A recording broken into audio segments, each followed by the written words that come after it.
భారత క్రికెట్ నియంత్రణ మండలి బీసీసీఐ గతేడాది కాలంలో అత్యుత్తమ ప్రదర్శన కనబర్చిన ప్లేయర్లకు ఇచ్చే నమన్ అవార్డ్స్ 2026 విజేతల జాబితాను విడుదల చేసింది.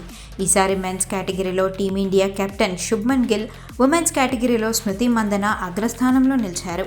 టీమిండియా టెస్ట్ మరియు వన్డే కెప్టెన్ శుభ్మన్ గిల్ను ప్రతిష్టాత్మక పాలీ ఉమ్రిగర్ అవార్డు దక్కింది. గిల్ ఈ అవార్డును అందుకోవడం ఇది రెండవసారి. 2025లో 9 టెస్టుల్లో 983 పరుగులు చేసి ఆ ఏడాది టెస్టుల్లో అత్యధిక పరుగులు చేసిన బ్యాట్స్మెన్గా నిలిచాడు. ముఖ్యంగా ఇంగ్లాండ్తో జరిగిన సిరీస్లో 754 పరుగులతో వీర విహారం చేశాడు శుభ్మన్ గిల్. మరోవైపు స్టార్ బ్యాటర్ స్మృతి మందన 5వసారి బెస్ట్ ఉమెన్స్ ఇంటర్నేషనల్ క్రికెటర్ అవార్డును దక్కించుకొని సరికొత్త రికార్డును సృష్టించింది. అయితే ఒకవైపు అవార్డులు వరిస్తున్నా కూడా టీ20 ఫార్మాట్లో గిల్కు చేదు అనుభవం ఎదురైంది. వరుసగా విఫలమవడంతో టీ20 వరల్డ్ కప్ 2026 జట్టులో అతనికి చోటు దక్కలేదు.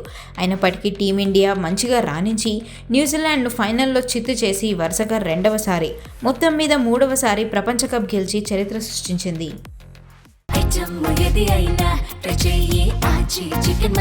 ఆచీ చికెన్ మసాలా